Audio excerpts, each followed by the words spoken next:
बीमारी से चंगाई के लिए बाइबल के इन वचनों को कहे। रोगों से चंगाई के लिए हम महान वैद्य यीशु मसीह की शरण ले सकते हैं। इससे कोई फर्क नहीं पड़ता कि हमें अपने शरीर में या अपनी आत्मा में मदद की जरूरत है। परमेश्वर के पास हमें बेहतर बनाने की शक्ति है। बाइबल कई छंद प्रदान करती है जिन्हें हम चंगाई के लिए अपनी प्रार्थनाओं में शामिल कर सकते हैं। जब वह व्याधि के मारे सेज पर पड़ा हो तब यहोवा उसे संभालेगा। तू रोग में उसके पूरे बिछोने को उलटकर ठीक करेगा।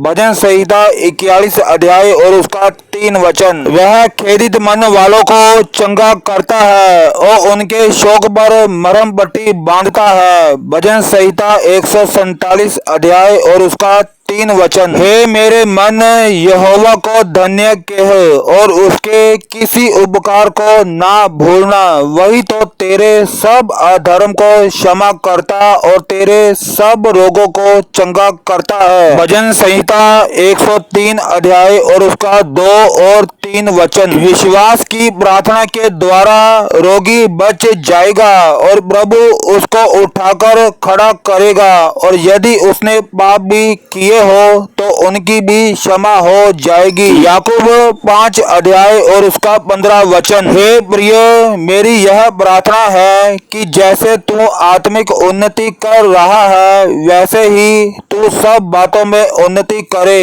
और भला चंगा रहे। 3 यूहन्ना 1 अध्याय और उसका 2 वचन। इसलिए तुम आपस में एक दूसरे के सामने अपने अपने पापों को मान लो और एक दूसरे के लिए प्रार्थना करो जिससे चंगे हो जाओ। धर्मी जन की प्रार्थना के प्रभाव से बहुत कुछ हो सकता है। याकूब 5 अध्याय और उसका 16 वचन। मन का आनंद अच्छी औषधि है, परंतु मन के टूटने से हड्डियां सूख जाती है। नीति वचन 17 अध्याय और उसका 22 वचन। मैं तेरा इलाज करके तेरे घावों को चंगा करूंगा, यहोवा की यह वाणी है, क्योंकि तेरा नाम ठुकराई हुई पड़ा है। वह तो सिय्योन है, उसकी चिंता कौन करता है। यिर्मयाह 30 अध्याय और उसका 17 वचन। फिर यीशु ने अपने 12 चेलों को पास बुलाकर उन्हें अशुद्ध आत्मा पर अधिकार दिया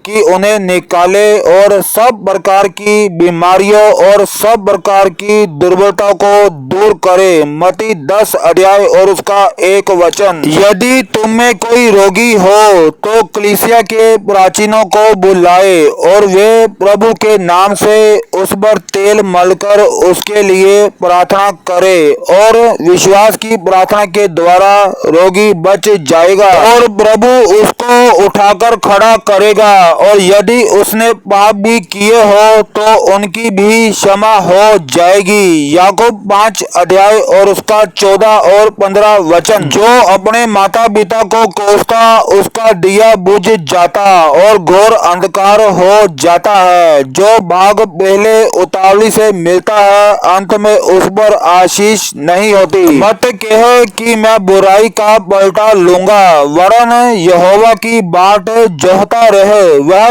तुझको छुड़ाएगा। नीति वचन 20 अध्याय और उसका 20 और 21 और 22 वचन। यदि तू अपने परमेश्वर यहोवा का वचन तन मन से सुने और जो उसकी दृष्टि में ठीक है वही करे और उसकी आज्ञाओं पर कान लगाए और उसकी सब विधियों को माने, तो जितने लोग मैंने मिस्रियों पर भेजा है उनमें से एक भी तुझ पर ना भेजूंगा, क्योंकि मैं तुम्हारा चंगा करने वाला यहोवा हूँ। निर्गमन 15 अध्याय और उसका 26 वचन। बीमारों को चंगा करो, मरे हुओं को जिलाओ, कोढ़ियों को शुद्ध करो, दुष्ट आत्माओं को निकालो। तुमने सेंत मेंत पाया है, सेंत मेंत दो। मत्ती 10 अध्याय और उसका 8 वचन। मेरा परमेश्वर भी अपने उस धन के अनुसार जो महिमा सहित मसीह यीशु में है तुम्हारी हर एक घटी को पूरी करेगा। फिलिपियों 4 अध्याय और उसका 19 वचन। किसी भी बात की चिंता मत करो, परंतु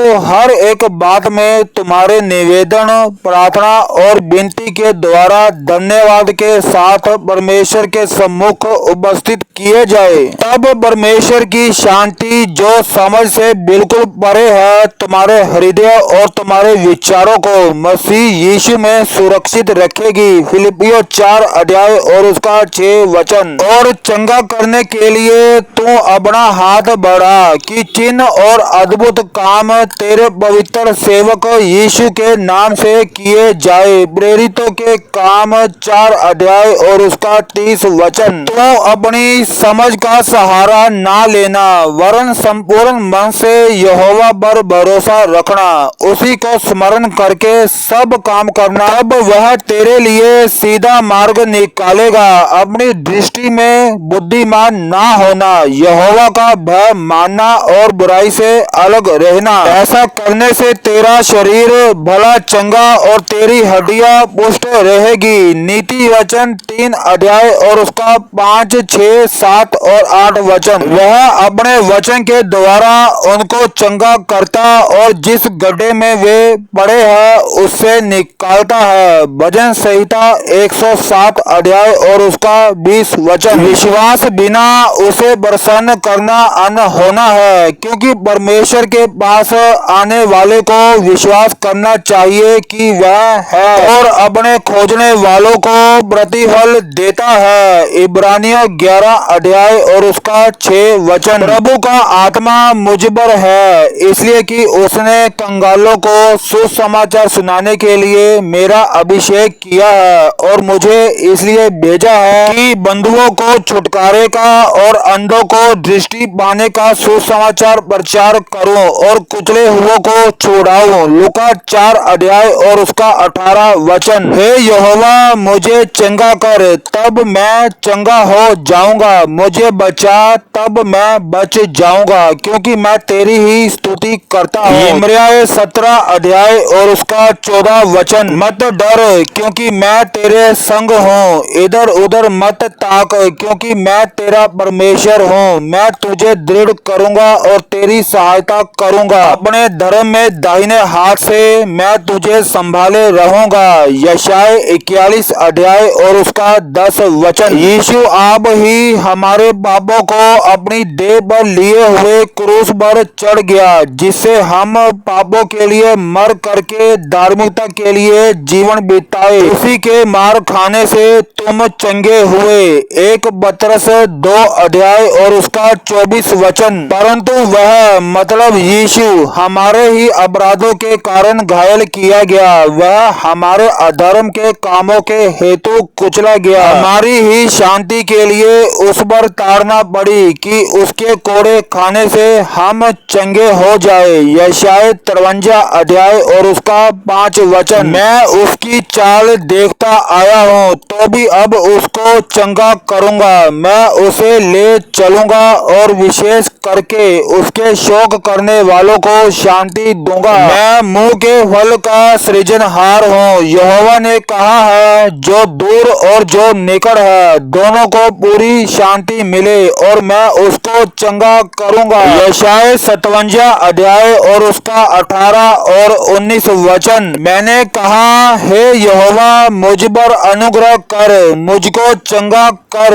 क्योंकि मैंने तो तेरे विरुद्ध पाप किया है। भजन संहिता 41 अध्याय और उसका 4 वचन। हे मेरे परमेश्वर यहोवा, मैंने तेरी दुहाई दी और तूने मुझे चंगा किया है। भजन संहिता 30 अध्याय और उसका 2 वचन। यीशु ने उससे कहा, पुत्री तेरे विश्वास ने तुझे चंगा किया है, कुशल से जा और अपनी इस बीमारी से बची रह। मरकुस 5 अध्याय और उसका 34 वचन। इसलिए अब तुम देख लो कि मैं ही वह हूँ और मेरे संग कोई देवता नहीं। मैं ही मार डालता और मैं जिलाता भी हूँ, मैं ही घायल करता और मैं ही चंगा भी करता करता हूँ और मेरे हाथ से कोई नहीं छुड़ा सकता। व्यवस्था विवरण 32 अध्याय और उसका 39 वचन। और तुम अपने परमेश्वर यहोवा की उपासना करना, तब वह तेरे अन्न जल पर आशीष देगा और तेरे बीच में से रोग दूर करेगा। निर्गमन 23 अध्याय और उसका 25 वचन। परंतु तुम्हारे लिए जो मेरे नाम का भय मानते हो, धर्म का सूर्य उदय होगा और उसकी किरणों के द्वारा तुम चंगे हो जाओगे और तुम निकलकर पाले हुए बछड़ों की नाई कूदोगे और फांदोगे। आमीन। मलाकी 4 अध्याय और उसका 2 वचन। हमारे प्यारे स्वर्गीय पिता परमेश्वर जी और उनके प्यारे पुत्र प्रभु यीशु मसीह जी, इन वचनों के द्वारा आप सभी को बहुतायत से आशीष दे। आमीन।